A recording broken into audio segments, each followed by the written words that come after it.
যোৱা ইংৰাজী 16 আৰু 18/5/2025 তাৰিখে 2 দিনীয়া প্ৰশিক্ষণ লখিমপুৰ কৃষি বিজ্ঞান কেন্দ্ৰত অনুষ্ঠিত হয়। Training program of Luitporia farmers cooperative society লিমিটেডৰ সভানেত্ৰী লাৱণ্য পেগু, সম্পাদক বিশ্বজ্যোতি বড়ি আৰু 12গৰাকী সদস্যৰ মাজত অনুষ্ঠিত হয়। অৰ্গেনাইজ কৰে ঊৰ্ধ্বমুখী NGO আৰু নাবাৰ্ডৰ তত্বাৱধানত। প্ৰশিক্ষণ কেন্দ্ৰত প্ৰশিক্ষণ দিয়ে লখিমপুৰ কৃষি বিজ্ঞান কেন্দ্ৰৰ জ্যেষ্ঠ বিজ্ঞানী প্ৰদীপ সন্দিকৈ। ধান খেতিৰ ওপৰত প্ৰশিক্ষণ দিয়ে বিজ্ঞানী লক্ষীকান্ত নাথ। বননী FDO মীন পালনৰ ওপৰত প্ৰশিক্ষণ প্ৰদান কৰে বেংক বিষয়া বিজিত বৰাই। বেংক ট্ৰেঞ্জেকশ্যনৰ ওপৰত বিতংভাৱে এখেতে প্ৰশিক্ষণ প্ৰদান কৰে। উদ্যান শস্যৰ ওপৰত বিজ্ঞানী জ্যোৎস্না দাস। ফুড প্ৰচেছিঙৰ ওপৰত দীপশিখা হাজৰিকাই। খেতিৰ দিয়াৰ সম্পৰ্কে তেখেতসকলে গুৰুত্বপূৰ্ণ প্ৰশিক্ষণ প্ৰদান কৰে। সহযোগ কৰে ঊৰ্ধ্বমুখী NGOৰ স্মৃতি লাহন আৰু মণি বৰাই।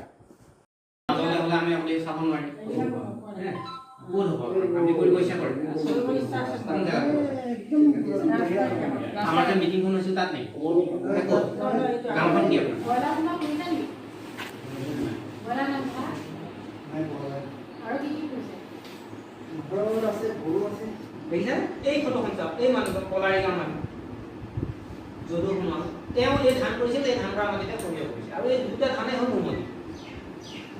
এইটোৱে প্ৰমাণ কৰে যে আমি মাটিবিলাক যে এনেই পেলাই থৈ দিওঁ, ধান কৰা মাটিবিলাক যে এনেই থৈ থাকে। ইচ্ছা কৰিলে আমি সৰিয়হ কৰিব পাৰোঁ, বেলেগটো কৰিব পাৰোঁৱেই। উদাহৰণহে দিছোঁ।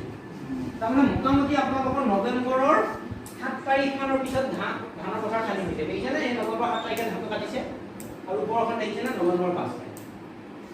নৱেম্বৰৰ 5 তাৰিখৰ পিছত যেতিয়া পথাৰখন খালী হৈ যায়, আপুনি ইচ্ছা যি মন যায় তাকে আপুনি নিশ্চয় আপুনি কৰিব পাৰে। যে আমি কৃষকৰ মাজত আমি এনেকুৱা আমি সজাগতা কৰি আছোঁ যাতে এনেই থকা পথাৰবিলাক আমি কিবা এটা কৰিব পাৰোঁ। তাৰ কাৰণে আমি কৃষকক পতিয়ন দিবৰ কাৰণে আমি সৰিয়হৰ খেতি কৰাই পতিয়ন নিয়াইছোঁ যে ধৰক এতিয়া এইজন মানুহে কৰি আছে। সভানেত্ৰীৰে গমলেন পায় আমাৰ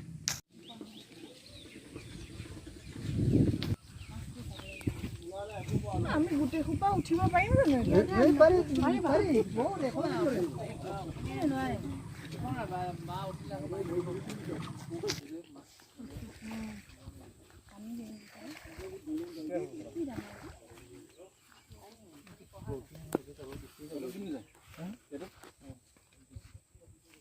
অৰ্ণামেণ্টেল খিনি আছে নে Jamila?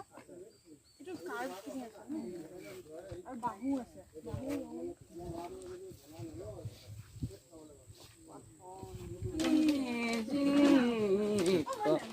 Ana mixi zili toy.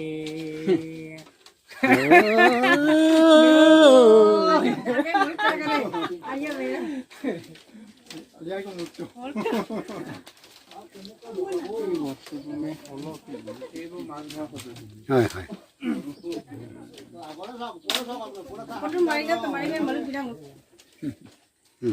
চেপা, সে উভতি, সে জিৰণা, সে চেপেটি, জকাই, জুলুকি, পল, ডিঙৰা, কলহা, দলঙা, উকুমা, পাৱৈ, সে কোকা, সে আঁঠুৱা জাল, জাল, লাঙি, পলঙি, তুলি, জাকৈ, চুঙা। আমাৰ নাবাৰ্ডৰ ছাৰ আছে বা বেলেগ আছে বাইদেউ আছে, সেইখিনি মানে এটা এপিঅ' হ'বলৈ কিমান মেম্বাৰ কেনেকৈ কাম কৰিব লাগিব, এইবোৰ ঢেৰ কথা। আৰু সেইবোৰ কৈ থকা কথা নহয়, মানে সেইবোৰ কৰিব লাগিব। আমি কৈ থাকিলে নহ'ব, সেইটো কৰিলেহে আমি আকৌ অৰ্গেনাইজেশ্যনটো এটা আমি FPC ডাকেৰি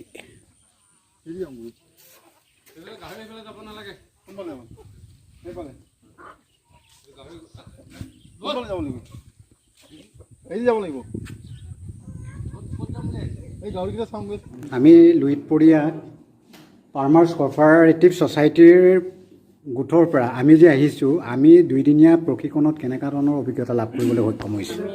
সদ্যহতে আমি খুবেই সন্তুষ্ট হৈছোঁ।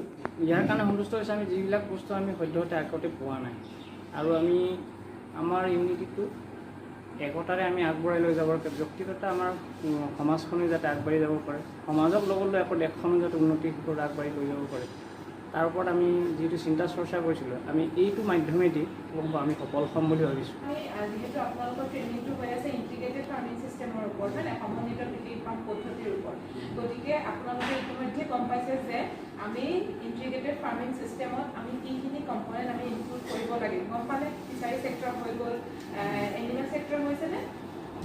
নাই হোৱা। ফিচাৰী হৈ গ'ল, দেন আমাৰ আহিলে কি কি থাকে, এনিমেল ছেক্টৰ থাকে, ফিচাৰী থাকে, আৰু ৰাইচ থাকিব, আৰু আপোনাৰ আমাৰ কি থাকে, নেক্সট আহিছে হৰ্টিকালচাৰ। প্ৰডিউচাৰ অৰ্গেনাইজেশ্যন আপোনালোকৰ বিঅ'ডিখিনিৰ কাৰণে যিখিনি ট্ৰেইনিং আছিলে, ধান আপোনাৰ উৎপাদনৰ ওপৰত আছিলে, এটা মৎস্য উৎপাদনৰ ওপৰত আছিলে ছেশ্যন, আৰু দুটা আপোনাৰ হৰ্টিকালচাৰ, এতিয়া বাইদেউ যোনটো ছেশ্যন দিলে আপোনালোকৰ উদ্যানৰ যিখিনি ফল মূল আৰু ভেজিটেবল গোটেইখিনিকে মিলি যিখিনি দিছে ট্ৰেইনিং, আৰু আপোনাৰ কালিতো দিলে ক্ৰেডিট লিংকেজৰ আপোনাৰ বেংকৰ যিখিনি ব্যৱস্থাপনা সেইখিনিৰ ওপৰতো দিলে। এতিয়া আমাৰ দুদিনীয়া ট্ৰেইনিংটো আজি শেষ হ'ব, আৰু এটা আপোনাৰ আছে আৰু ট্ৰেইনিং ভেলু এডিশ্যনৰ। আশা কৰোঁ এইখিনিৰ পৰা আপোনালোকৰ বহুত উপযোগী হ'ব কৃষিৰ ক্ষেত্ৰত, আৰু মই ভাবিছোঁ এই ট্ৰেইনিংটোৱে অতি গুৰুত্বপূৰ্ণ ভূমিকা দাঙি ধৰিব আমাৰ FPO মেম্বাৰসকললৈ, ফাৰ্মাৰ্ছসকললৈ। আৰু আমি এতিয়া যিহেতু ট্ৰেইনিংটো ল'লোঁ, আমি ভালকৈ কামখিনি আগবঢ়াই নিব লাগে।